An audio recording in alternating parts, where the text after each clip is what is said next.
നമസ്കാരം, മലയാളി വാർത്തയിലേക്ക് സ്വാഗതം. കൊല്ലം കൊട്ടാരക്കരയിലുണ്ടായ അപകടം. ഈ അപകടത്തിൽ നിന്നും തലനാരിഴയ്ക്ക് രക്ഷപ്പെട്ട ഒരു വീട്ടമ്മ മാധ്യമങ്ങളോട് പ്രതികരിക്കുകയുണ്ടായി. ഈ അപകടം കണ്ടുകൊണ്ട് നിൽക്കുകയാണ്. മാത്രമല്ല തൻ്റെ കുഞ്ഞിനെ മാത്രമല്ല കുഞ്ഞും പിന്നെ കുറച്ച് തനിക്ക് രക്ഷിക്കാൻ പറ്റാവുന്ന കുറച്ച് കുഞ്ഞുങ്ങളുമായി വേഗത്തിൽ തന്നെ ആ സ്ഥലത്ത് നിന്ന് മാറുകയുണ്ടായി. കൺമുന്നിൽ കണ്ട അപകടം അത് വിവരിക്കുകയാണ് മാധ്യമങ്ങളോട്. മണ്ണ് കയറ്റി അമിത വേഗത്തിൽ വന്ന ടിപ്പർ പിള്ളേരെ വന്ന് ഇടിക്കുകയായിരുന്നു. 2 പിള്ളേരെയും വലിച്ച് താൻ ഓടി രക്ഷപ്പെട്ടു എന്ന് ഈ അപകടത്തിൽ ദൃക്സാക്ഷിയായ ഈ വീട്ടമ്മ മാധ്യമങ്ങളോട് പ്രതികരിച്ചിരിക്കുകയാണ്. ആ വീട്ടമ്മയുടെ പ്രതികരണത്തിലേക്ക്. ഞാൻ അമ്പത്തിപ്പൂരായിട്ട് വന്നതായിരുന്നു. അന്നേരം ഇവിടെ കുറെ പിള്ളേരൊക്കെ നിൽപ്പുണ്ടായിരുന്നു, സ്കൂൾ കുട്ടികളൊക്കെ നിൽപ്പുണ്ടായിരുന്നു. അന്നേരം പിന്നെ അവിടെ നല്ല അമിത സ്പീഡിൽ വന്നെയായിരുന്നു ടിപ്പർ. മണ്ണും കെട്ടിക്കൊണ്ട് വന്നതായിരുന്നു. അങ്ങനെ ആ വന്ന ടിപ്പർ നല്ല ബ്രേക്ക് പിടിച്ചിട്ട് കിട്ടാൻ ഞാൻ എന്തോന്ന് അറിയാം, നല്ല സ്പീഡിന് വന്നതായിരുന്നു. ഇവിടെ വന്ന് ആ പിള്ളേർ ദേഹത്തോട്ട് അങ്ങ് ഇടിച്ച് വീഴുമായിരുന്നു. അവിടെ നിന്നും കണ്ടായിരുന്നു ഒരു ബുള്ളറ്റും കൂടെ വരുന്നുണ്ടായിരുന്നു. എവിടുന്നാന്ന് കറക്റ്റായിട്ട് എനിക്ക് അറിയത്തില്ല ഏത് വഴിയാ. ഇവിടെ 10-12 പിള്ളേരുണ്ടായിരുന്നു. അങ്ങനെ അവിടെ വന്ന് അവരെയും ഇടിച്ചെത്തി. അപ്പൊ എന്റെ കൂടെ ഇങ്ങനെ 2-3 പിള്ളേരുണ്ടായിരുന്നു. ഞാൻ അവരെയും കൂടെ പെട്ടെന്ന് വലിച്ചെടുത്തോണ്ട് അങ്ങ് പോയി. അങ്ങനെ ഞാനും ആ പിള്ളേരും കൂടെ അങ്ങ് രക്ഷപ്പെട്ടു. പക്ഷെ ബാക്കിയുള്ളവരെല്ലാവരും കൂടെ വന്ന് ആ ടിപ്പർ വന്നങ്ങ് ഇടിച്ച് ആ മണ്ണെല്ലാം കൂടെ അവരുടെ ദേഹത്തായി പോയി.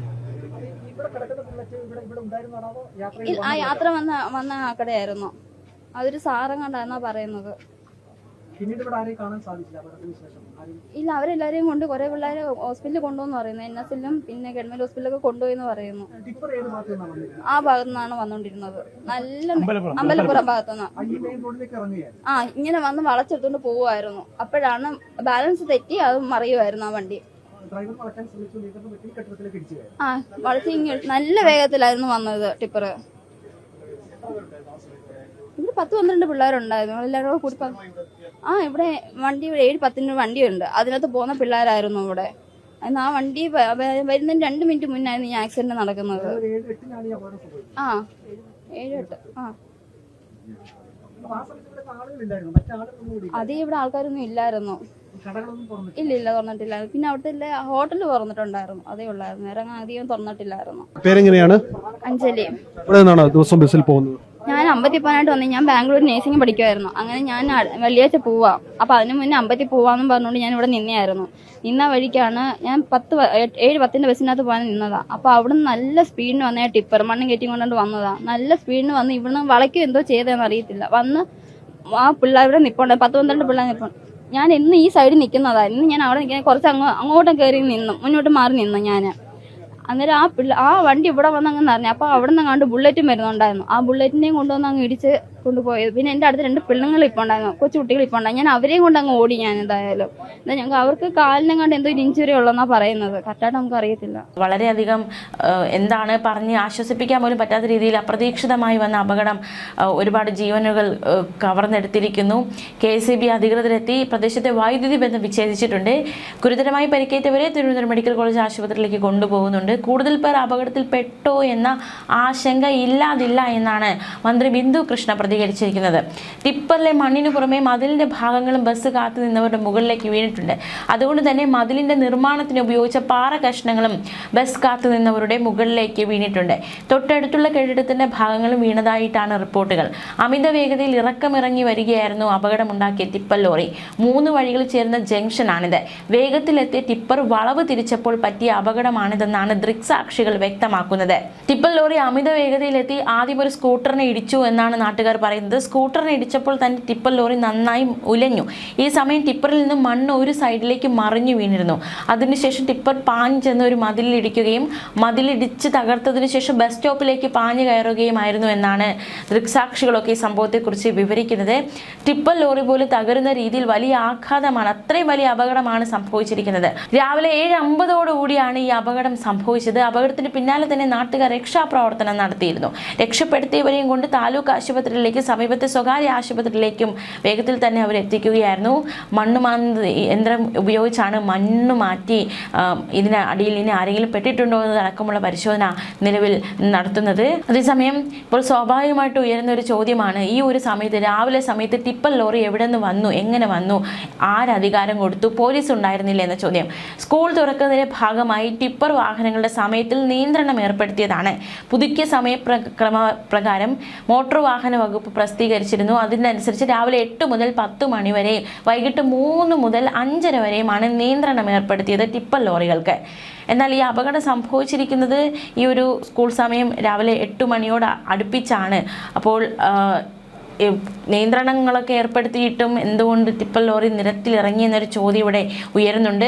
റോഡുകൾ വീണ്ടും സ്കൂൾ തിരക്കുകൾക്ക് വഴിമാറുന്ന സാഹചര്യത്തിലായിരുന്നു റോഡിൽ രാവിലെ വൈകുന്നേരത്തെ പീക്ക് അവറുകളുടെ തിരക്ക് കുറയ്ക്കുന്നതിനും അപകടങ്ങൾ ഒഴിവാക്കുന്നതിന്റെ ഭാഗമായി ടിപ്പർ വാഹനങ്ങളുടെ സമയ നിയന്ത്രണം ക്രമീകരിച്ചത്. സ്കൂൾ പരിസരങ്ങളിൽ വാഹനങ്ങൾ പാർക്ക് ചെയ്യാനോ വഴിയോര കച്ചവടങ്ങൾക്കോ അനുവാദമില്ല. മാത്രമല്ല ടിപ്പർ ലോറികൾ ഈ സമയത്ത് ഇറക്കരുത് എന്നതടക്കമുള്ള കർശന നിർദ്ദേശം പുറപ്പെടുവിച്ചിരിക്കുന്ന സാഹചര്യത്തിലാണ് ഈ ഒരു സമയം അടുപ്പിച്ച് ഇപ്പോൾ ഒരു ടിപ്പർ ലോറി പാഞ്ഞെത്തിയതും അപകടമുണ്ടാക്കിയിരിക്കുന്നതും. ഈ നിയന്ത്രണങ്ങൾ ലംഘിച്ച് നിശ്ചിത സമയങ്ങളിൽ സർവീസ് നടത്തുന്ന ടിപ്പർ വാഹനങ്ങൾക്കെതിരെ മോട്ടോർ വാഹന വകുപ്പും പോലീസും കർശന നിയമ നടപടികളാണ് സ്വീകരിക്കാനിരുന്നത്. വരും ദിവസങ്ങളിൽ സ്കൂൾ പരിസരങ്ങൾ, പ്രധാന റോഡുകളിൽ MVDയുടെ സ്പെഷ്യൽ സ്ക്വാഡുകൾ നിരന്തര പരിശോധന നടത്തുമെന്നതടക്കമുള്ള ഒരു നിർദ്ദേശമൊക്കെ ഉണ്ടായിരുന്നതാണ്. എന്തായാലും ടിപ്പർ ലോറി ഈ ഒരു സമയത്ത് യാത്ര ചെയ്തു എന്നത് ഏറ്റവും പ്രധാനപ്പെട്ട ഗൗരവകരമായ വീഴ്ചയായിട്ട് തന്നെ വിലയിരുത്തപ്പെടുന്നുണ്ട്. പ്രത്യേകിച്ച് തിരുവനന്തപുരം, കണ്ണൂർ ജില്ലകളിൽ രാവിലെ 8 മുതൽ 10 മണി വരെ ടിപ്പറുകൾക്ക് കർശന നിരോധനം ഏർപ്പെടുത്തിയിരുന്നു. വൈകുന്നേരങ്ങളിൽ തിരുവനന്തപുരത്ത് 3 മുതൽ 4:30 വരെയും കണ്ണൂരിൽ 4 മുതൽ 6 വരെയുമാണ് നിയന്ത്രണം ഏർപ്പെടുത്തിയത്. കൊല്ലം, പത്തനംതിട്ട ജില്ലകളിൽ രാവിലെ 8:30 മുതൽ 10 മണി വരെയായിരുന്നു നിയന്ത്രണം. വൈകുന്നേരങ്ങളിൽ കൊല്ലത്ത് 3:30 മുതൽ 4:30 വരെ, പത്തനംതിട്ടയിൽ 3 മണി മുതൽ 4:30 വരെയുമുള്ള സമയങ്ങളിൽ ടിപ്പർ വാഹനങ്ങൾ സർവീസ് നടത്തുന്നത് നിരോധിച്ചിരുന്നു. കോട്ടയം ജില്ലയിൽ രാവിലെ 8:30 മുതൽ 9:30 വരെയും വൈകുന്നേരം 3:30 മുതൽ 4:30 വരെയുമാണ് നിയന്ത്രണം ഏർപ്പെടുത്തിയത്. ഇടുക്കി, എറണാകുളം ജില്ലകളിൽ രാവിലെ 8:30 മുതൽ 10 മണി വരെയും വൈകുന്നേരം 8 മുതൽ 5 വരെയുമാണ് ടിപ്പറുകൾക്ക് വിലക്കുള്ളത്. കാസർഗോഡ് ജില്ലയിൽ രാവിലെ 9 മുതൽ 10 വരെയും വൈകുന്നേരം 4 മുതൽ 5 വരെയുമാണ് സമയക്രമം നിശ്ചയിച്ചിരുന്നത്. ആലപ്പുഴ, തൃശൂർ, പാലക്കാട്, മലപ്പുറം, കോഴിക്കോട്, വയനാട് എന്നീ 6 ജില്ലകളിൽ ഒരേ സമയക്രമമാണ് ഏർപ്പെടുത്തിയിരുന്നത്. ഈ ജില്ലകളിൽ സ്കൂൾ കുട്ടികളുടെ യാത്ര സുഗമമാക്കാൻ രാവിലെ 8:30 മുതൽ 10 മണി വരെയും വൈകുന്നേരം 3:30 മുതൽ 5 മണി വരെയും ടിപ്പർ വാഹനങ്ങൾക്ക് പൂർണ്ണ നിരോധനം ഏർപ്പെടുത്തിയിരുന്നു. എന്തായാലും ഈ വാഹനം സമയക്രമം തെറ്റിച്ചിട്ടുണ്ടെങ്കിൽ അതിൻ്റേതായിട്ടുള്ള നടപടി കൂടി എടുക്കേണ്ടതായിട്ടുണ്ട്. മാത്രമല്ല കുറച്ചുകൂടി ഗൗരവമാക്കേണ്ടതുണ്ട്.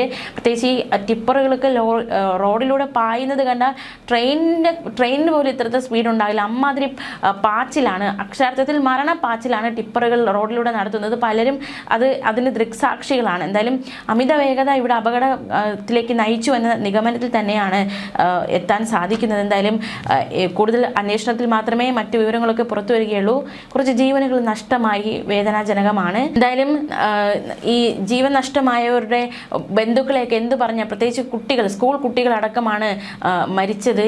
അപ്പോൾ മാതാപിതാക്കളൊക്കെ എന്ത് പറഞ്ഞ് ആശ്വസിപ്പിക്കുന്ന പോലും അറിയാതെ പലർക്കും ഈ ഒരു വാർത്ത ഉൾക്കൊള്ളാൻ പോലും ആകാത്ത രീതിയിലാണ്. വളരെ ദുഃഖകരമായ വാർത്തയാണ്. ഇത്തരത്തിലൊരു അപകടം കുറച്ച് ജീവനുകൾ നഷ്ടമാക്കിയിരിക്കുന്നു എന്നത്. എന്തായാലും എവിടെ വീഴ്ച സംഭവിച്ചിട്ടുണ്ടോ, ഈ ടിപ്പർ ലോറികൾ നിരത്തിലിറങ്ങേണ്ട സമയത്ത് എന്തെങ്കിലും വീഴ്ച സംഭവിച്ചിട്ടുണ്ടോ, ഈ അപകടം കൃത്യമായി നടന്നത് എത്ര മണിക്കാണെന്നതടക്കമുള്ള ചോദ്യങ്ങൾ ഉയരുന്നുണ്ട്. എന്തായാലും നിയന്ത്രണങ്ങൾ കാറ്റിൽ പറത്തി ഒരു വാഹനങ്ങളും നിരത്തിലിറങ്ങാതിരിക്കാൻ അധികൃതർ ഇനിയും ശ്രദ്ധിക്കേണ്ടതുണ്ട് എന്ന് ഒരിക്കൽ കൂടി വിളിച്ചോതുകയാണ് സംഭവം. ന്യൂസ് ഡെസ്ക്, മലയാളി വാർത്ത.